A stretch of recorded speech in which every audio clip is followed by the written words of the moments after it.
Hi friends, taste of ഹോമിൻ്റെ പുതിയൊരു വീഡിയോയിലേക്ക് എല്ലാവർക്കും സ്വാഗതം. ഇന്ന് ഞാനിവിടെ ഉണ്ടാക്കുന്ന ഒരു നാടൻ അരിയുണ്ടയാണ്. അതിനുവേണ്ടി ഞാനിവിടെ എടുത്തിരിക്കുന്നത് കഴുകി ഉണങ്ങിയ ഒരു ഗ്ലാസ് നാടൻ മട്ടേരിയാണ്. അത് നമുക്ക് പാത്രം ചൂടായി വരുമ്പോൾ അതിലേക്കിട്ട് ചൂടാക്കി അരി നന്നായി വറുത്തെടുക്കാം. ഫ്ലെയിം മീഡിയത്തിലാക്കി വെക്കുമ്പോഴാണ് അരി കറക്റ്റായിട്ട് വറുത്തെടുക്കുക. അല്ലെങ്കിൽ ചിലപ്പോൾ കരിയാനും കല്ലിച്ചു പോകാനും ചാൻസ് ഉണ്ട്. അരി പാകത്തിന് വറുത്തിട്ടുണ്ട്. അത് തണുക്കാനായിട്ടൊരു മുറത്തിൽ പേപ്പർ ഇട്ടിട്ട് കുറച്ച് സമയം ഒന്ന് റെസ്റ്റ് ചെയ്യാൻ വെക്കാം. നമ്മൾ ചെറുതായിരുന്ന സമയത്ത് മഴക്കാലത്ത് 4 മണി വിട്ട് വരുമ്പോൾ അമ്മ ഉണ്ടാക്കി തന്നിരുന്ന മെയിൻ പലഹാരങ്ങളിലൊന്നാണിത് കേട്ടോ. ഇത് നല്ല ചൂട് കട്ടൻ ചായയും ഒക്കെ കഴിച്ച് നടന്ന് സ്കൂൾ വിട്ട് വരുന്ന ക്ഷീണമൊക്കെ മാറും. നമ്മൾ റെസ്റ്റ് എടുക്കാൻ വെച്ച അരി വറുത്തത് പാകത്തിനായിട്ടുണ്ട്. അതൊരു മിക്സിയുടെ ജാറിലേക്ക് ഇട്ടിട്ട് ഒരു 3 ഏലക്കായും 1/2 സ്പൂൺ ചെറിയ ജീരകവും കൂടെ ചേർത്ത് നന്നായി പൊടിച്ചെടുക്കാം. അരി നന്നായി പൊടിഞ്ഞ് കിട്ടിയിട്ടുണ്ട്. അതിലേക്ക് ചിരണ്ടി വെച്ച തേങ്ങ കൂടി ചേർത്ത് ഒന്നുകൂടെ നന്നായി പൊടിച്ചെടുക്കാം.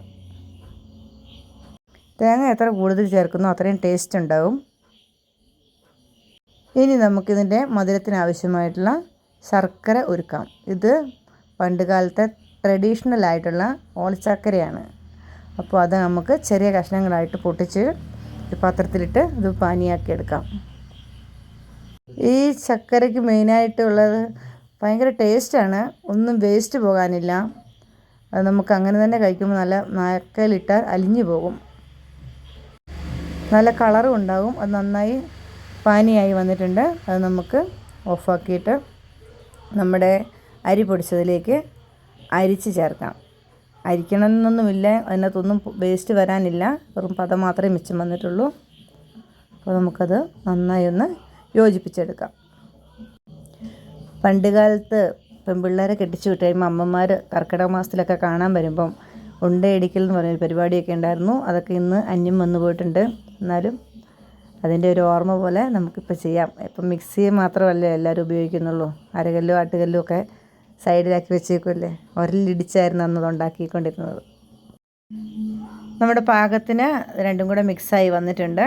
നല്ല ചൂടാണ് എങ്കിലും ചെറു ചൂടോടുകൂടി അത് ഉണ്ട ഉരുട്ടി എടുക്കുമ്പോൾ നല്ല കറക്റ്റായി കിട്ടും. നല്ല നമുക്ക് പറ്റുന്ന രീതിയിൽ നല്ല ഭംഗിയിലത് ഉരുട്ടി വെക്കാം. ഞാനത് ഉരുട്ടിയെടുത്തിട്ടുണ്ട്. അത് ഉരുട്ടി വന്നപ്പോൾ അധികം വലിയ ഷേപ്പൊന്നും വന്നിട്ടില്ലെങ്കിലും വളരെ ടേസ്റ്റിയാണ് കേട്ടോ. ഇതുപോലെയൊക്കെ ചെയ്ത് നോക്കണം. അറിയത്തില്ലാത്തവർ എല്ലാവർക്കും അറിയാം. എങ്കിലും ഇത് അതിൻ്റെ കൂടെ 4 മണിക്കൊരു കട്ടൻ ചായയുടെ കൂടെ കഴിക്കാൻ ഏറ്റവും ടേസ്റ്റാണ്. എല്ലാവരും ഒന്ന് ട്രൈ ചെയ്ത് നോക്കണം കേട്ടോ. എൻ്റെ വീഡിയോ കാണുകയും എന്നെ സപ്പോർട്ട് ചെയ്യുകയും ചെയ്യുന്ന എല്ലാവർക്കും ഒത്തിരി നന്ദിയുണ്ട്. ഇനിയും തുടർന്നും നിങ്ങളുടെ സപ്പോർട്ടും പ്രോത്സാഹനം വേണം. നിങ്ങളുടെ മറ്റ് ഗ്രൂപ്പുകളിലേക്കും റിലേറ്റീവ്സിലേക്കും ഒക്കെ എൻ്റെ വീഡിയോസ് അയച്ചു കൊടുക്കണം. പരമാവധി സബ്സ്ക്രൈബേഴ്സിനെ ആക്കി തരണം. എൻ്റെ ചെറിയൊരു സംരംഭത്തിന് നിങ്ങൾ തരുന്ന എല്ലാ സപ്പോർട്ടിനും നന്ദി. Thank you everyone watching my videos. Thank you.